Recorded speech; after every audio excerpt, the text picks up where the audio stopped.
Assalamualaikum warahmatullahi wabarakatuh. Sahabat sekalian, bertemu kembali dengan saya, Dr. Yan. Kali ini kita masih menjawab pertanyaan, karena kelihatannya pertanyaannya memang banyak dari pemirsa pada sesi ASMI, Tanya Dr. Yan. Di web kita tertulis dari random TikTok mukbang. Saya jadi manggilnya nggak tahu nih, mungkin nona random aja ya. Saya mau tanya, mengapa sudah haid tapi payudara belum tumbuh? Sahabat sekalian, pada masa teenagers, pada masa pra-remaja, itu memang ditandai dengan adanya haid, disebut menarche.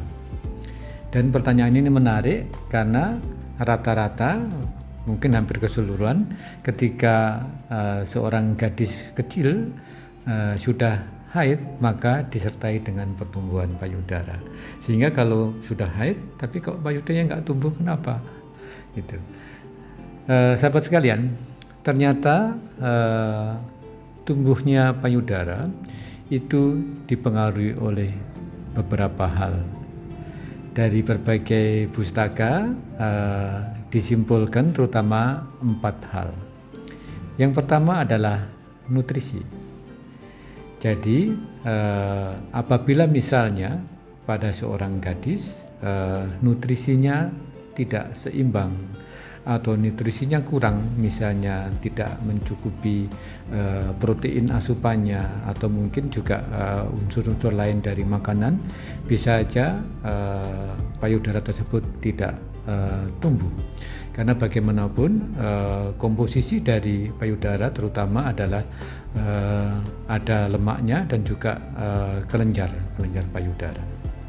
Sehingga kalau tidak tumbuh juga harus dinilai apakah memang ada faktor nutrisi yang tidak baik.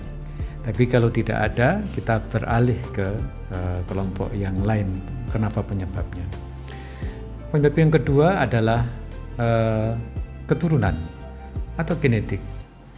Mana bagaimanapun memang masing-masing kita, keseluruhan dari tubuh kita, apakah seseorang itu tinggi, apa mungkin pendek, apakah matanya biru, apakah matanya coklat, apakah payudaranya tumbuh dengan baik atau tidak, itu terprogram di secara genetik, sehingga bisa diruntut apakah misalnya keluarganya itu memang misalnya mempunyai payudara yang relatif kecil atau tidak tumbuh.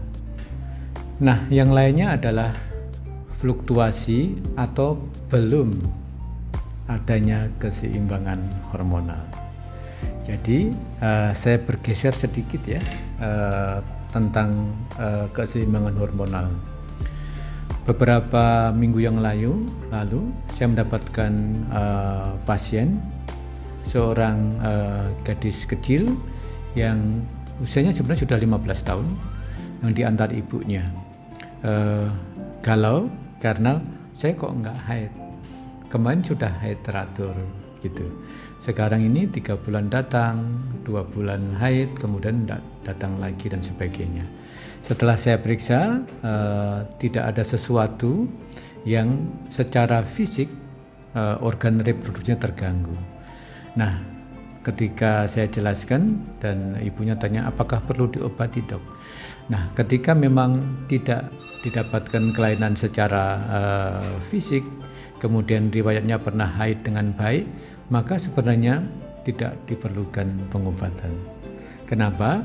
Karena yang memang begitulah pada usia tersebut masih sering belum terjadi maturasi keseimbangan hormon. Jadi pernah sudah saya jelaskan bahwa untuk menjaga keseimbangan hormon itu ada 4 kompartemen, 4 bagian tubuh kita saling berhubungan, yaitu indung telur, kemudian rahim, kemudian hipofise dan juga hipotalamus. Nah, ini saling berhubungan untuk menjaga keseimbangan. kembali ke pertanyaan, sudah haid kenapa belum tumbuh? Bisa saja bahwa sudah haid tapi mungkin haidnya juga belum teratur, atau sudah haid tapi rangsangan hormonal tersebut belum sampai bisa merangsang tumbuhnya payudara. Dengan demikian yang bisa dilakukan adalah menunggu saja, insya Allah akan tumbuh dengan sendirinya. Kecuali kalau memang dipantau sebetulnya nggak tumbuh, mungkin harus dicek kadar hormonnya dan sebagainya. Itu bisa dilakukan. Kita bisa mengecek kadar estrogen, kadar progesteron, kadar AMH, anti-mularan hormon dan sebagainya. Nah, yang keempat adalah kelompok yang disebut hipoplasia payudara. Jadi memang payudara yang memang tumbuhnya kecil. Jadi pada kelompok ini tadi sudah sampaikan bahwa komponennya yang utama adalah kelenjar air susu sama lemak. Nah, dengan ada pada kelompok hipoplasia payudara ini kedua struktur tersebut tidak berkembang dengan sebaiknya dengan pada umumnya, sehingga tidak tumbuh dengan sebaiknya. Dan misalnya kok tidak sama dengan pantarannya dan sebagainya, sepantaran umurnya dan sebagainya. Jadi ibu kalau misalnya pada kasus ini walaupun sudah haid tidak diikuti dengan tumbuh payudara, maka harus diruntut penyebab apa yang menyebabkan hal demikian.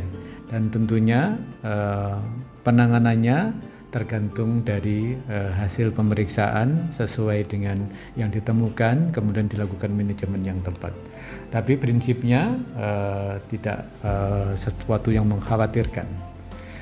Demikian sahabat, moga-moga share ini memberikan pemahaman lebih baik, dan silakan ajukan pertanyaan atau komentar, nanti kita bahas selanjutnya pada sesi selanjutnya dari Asmi Tanya Dr. Yan.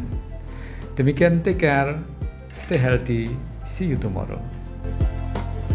Mari dukung channel ini dengan memberikan like, share, comment, and subscribe.